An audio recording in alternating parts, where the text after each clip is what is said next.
Hey everyone, welcome back. So, President Trump just dropped a big idea, and it's got a lot of folks talking. He's floated the possibility of sending out new stimulus-style rebate checks to Americans, funded by tariffs. Yeah, the very tariffs that have been raising prices on things like electronics, clothing, even household items. And now, the money those tariffs bring in could be heading right back out, straight to you as a kind of stimulus payment. We're thinking about a little rebate, but the big thing we want to do is pay down debt. Now, I know what you're thinking. How would that even work? And is it something you could actually benefit from? That's the big question. Because while the checks sound helpful, the way they're funded raises a few eyebrows. And what I'll show you in a bit might surprise you. But before we get into all of it, I'd love to hear your thoughts. If the government sent out a check today, funded by tariffs, what would you use it for? Let me know down in the comments. I always enjoy reading your responses. And if you find this kind of breakdown helpful, go ahead and subscribe.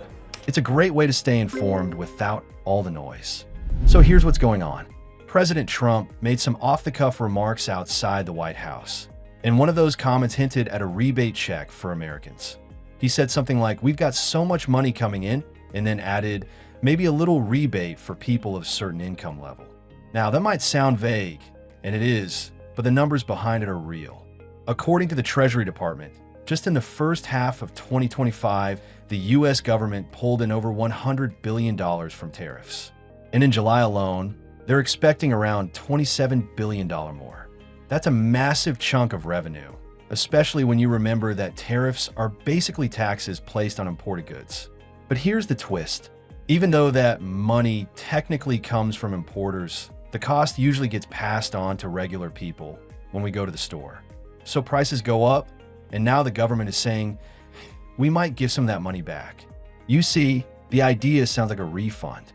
But in reality, it's more like we raise your grocery bill, and now we're thinking of giving you a coupon.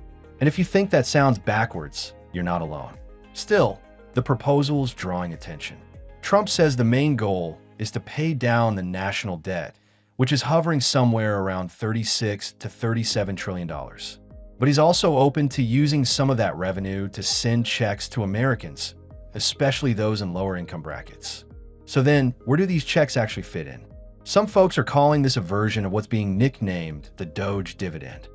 That's based on an idea from a Trump-aligned advisor, James Fishback, who pitched a plan that would reward Americans with up to $5,000 for government waste and fraud. Think of it like a cashback program with saved taxpayer dollars, and maybe you get a piece of the pie. The idea is interesting, sure, but hasn't become law. Nothing has passed Congress, and no official rules are in place. Now, I know what some of you might be wondering. Haven't we done rebate checks before?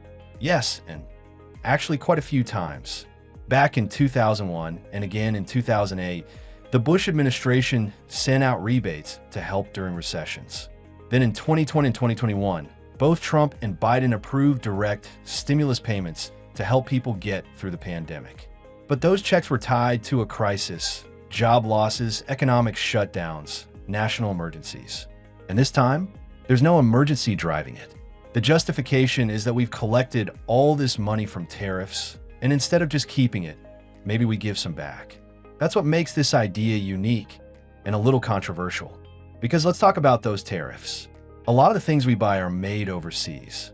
So when tariffs go up, importers pay more, and that cost is passed on to consumers. It's like an invisible tax, and low-income households tend to feel it the most because a bigger portion of their paycheck goes toward everyday essentials. So in effect, the government is saying, we raise your prices, but now we'll send you a little something to make up for it. The problem is, it doesn't really cancel out. You might get a one-time check, sure, but the price hikes stick around. One former Fed economist put it pretty bluntly. She said, this is like trying to put out a fire with a hose while lighting matches at the same time. It's a back-and-forth policy that doesn't fix the root of the problem. And guess what? Even within Trump's own party, there's pushback. House Speaker Mike Johnson said recently that while the idea of rebate checks might be politically helpful, it goes against what conservatives stand for. Fiscal responsibility, balanced budgets, that kind of thing. He even used the phrase, pay down the credit card, to explain why handing out checks might not be the smartest long-term move. So yeah, the idea is creating some real tension. On one hand, it appeals to working-class voters who could really use extra money right now. On the other hand, it risks making the national debt worse and could heat up inflation. And here's something else to keep in mind. Even though this might sound like a brand new idea, Trump has done something like it before. In 2018, when tariffs hit American farmers hard, his administration sent out billions in relief to help them stay afloat. It was a way of balancing out the damage done by the trade war with China. So now, instead of farmers, the checks could go to everyday Americans. And let's be honest, Trump is a master of messaging. Remember when those 2020 stimulus checks came in the mail with his name on them? For a lot of people, it felt personal, like he was handing it to them himself.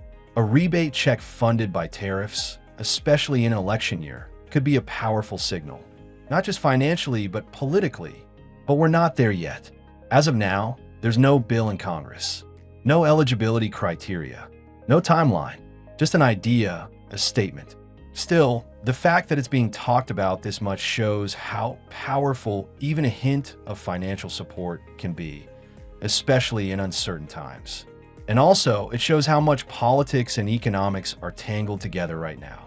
Is this rebate check about helping Americans afford rising prices? Or is it about winning votes and grabbing headlines? Maybe both.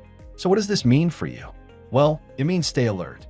These kinds of ideas can move quickly if the momentum builds, especially if inflation data swings or political pressure ramps up. There's a chance this turns into something real, but there's also a chance it fades out like a lot of headline ideas. The important thing is to look beyond the headline. Ask yourself, where is the money coming from?